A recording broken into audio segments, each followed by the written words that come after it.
Good morning. അപ്പോൾ ഇന്ന് 4/20/25 ആണ്. അപ്പോൾ ഇന്നാണ് കിച്ചൻ്റെ ഗ്രാജുവേഷൻ. ഞാനിപ്പോൾ രാവിലെ എണീറ്റതേ ഉള്ളൂ. നമുക്കൊരു 11:30 ആകുമ്പോഴത്തേക്കും വീട്ടിൽ നിന്ന് ഇറങ്ങണം, ബിക്കോസ് ഹൈക്കോർട്ടിലേക്ക് എത്താനുണ്ട്. സോ എന്തായാലും നമുക്ക് ട്രാഫിക് ഉണ്ടാകും. സോ ബ്ലോക്ക് ഉണ്ടാവാതെ നമുക്ക് സമയത്തിന് എത്താൻ വേണ്ടിയിട്ടാണ് നമ്മൾ 11:30 ഇറങ്ങാമെന്ന് വിചാരിച്ചിരിക്കുന്നത്. ഞാനിപ്പോൾ എണീറ്റിട്ടേ ഉള്ളൂ. എന്തായാലും നമുക്കിനി പോയി ഒന്ന് ഫ്രഷായി. ഞാൻ നല്ല സ്റ്റുഡിയോയിൽ പോയിട്ടുണ്ടായിരുന്നു, അപ്പോൾ ഒന്ന് ഡ്രസ്സ് എടുത്തിട്ടുണ്ടായി. അതൊക്കെ ഇട്ട് നമുക്ക് റെഡി ആയിട്ട് വരാം. റെഡി ആയിട്ട് നമുക്ക് തന്നെ കാണാം. ഓക്കെ, അപ്പോൾ ഇതാ ഞാൻ കുളിച്ചു, ഡ്രസ്സൊക്കെ ചെയ്തിട്ടുണ്ട്. ഇനി ഒന്ന് പോയി റെഡി ആവണം.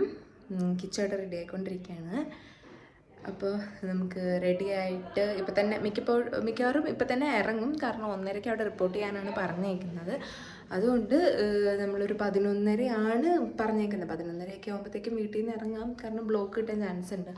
പക്ഷേ ഇപ്പോൾ 11:15 ഞാൻ എന്തായാലും പെട്ടെന്ന് പോയി റെഡി ആയിട്ട് വരട്ടെ. ആസ് യൂഷ്വൽ അമ്മയാണ് ഞങ്ങൾക്ക് സാരി ഉടുത്ത് തരുന്നത്. ഇതാ കിച്ചോടെ റെഡി ആയിക്കൊണ്ടിരിക്കുകയാണ്.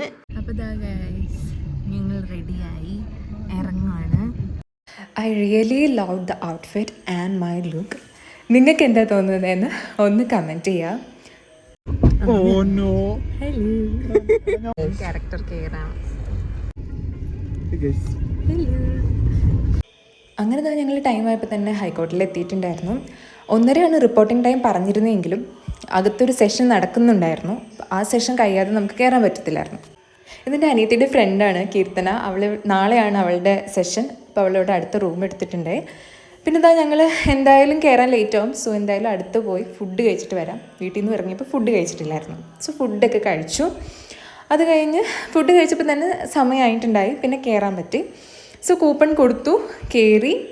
അവളിതാ താഴത്തെ ഫ്ലോറിലാണ് അവളിരുന്നത്. നമ്മൾ ബാൽക്കണിയിലാണ് ഇരിക്കുന്നത്. സോ ഞങ്ങൾ നേരെ ബാൽക്കണിയിലേക്ക് കയറി. ബാൽക്കണിയിൽ ഞങ്ങളിതാ 4 പേര് ഇരുന്നിട്ടുണ്ട്. ഞങ്ങൾക്ക് നേരത്തെ തന്നെ കയറിയുകൊണ്ട് ഫ്രണ്ടിൽ തന്നെ ഇരിക്കാൻ പറ്റി. സോ എല്ലാം ഞങ്ങൾക്ക് ക്ലിയർ ആയിട്ട് കാണാൻ പറ്റി. ഇതൊന്നും ശരിക്കും വീഡിയോ എടുക്കരുതെന്ന് പറഞ്ഞാണ്. സോ ഞാൻ ചെറിയ ക്ലിപ്പായിട്ട് തന്നെ ആഡ് ചെയ്യുകയാണ്. സോ ബിക്കോസ് ഇതൊരു ഇമ്പോർട്ടൻ്റ് ആയിട്ടുള്ള കാര്യമാണ്, അത് മിസ് ചെയ്യരുതല്ലോ. ഇതാ അങ്ങനെ പരിപാടിയൊക്കെ കഴിഞ്ഞു. അവൾ എൻറോൾഡ് ആണ്. പിന്നെ എന്താ അവിടെ നിന്ന് ഇറങ്ങി ചായ കുടിക്കാൻ വേണ്ടിയിട്ട് ഉടുപ്പി ഹോട്ടലിലും കയറി. അവിടെ കയറി ചായയും പഴംപൊരിയും വടയൊക്കെ കഴിച്ചു. അപ്പോൾ hope you all enjoyed my video. Bye bye, take care.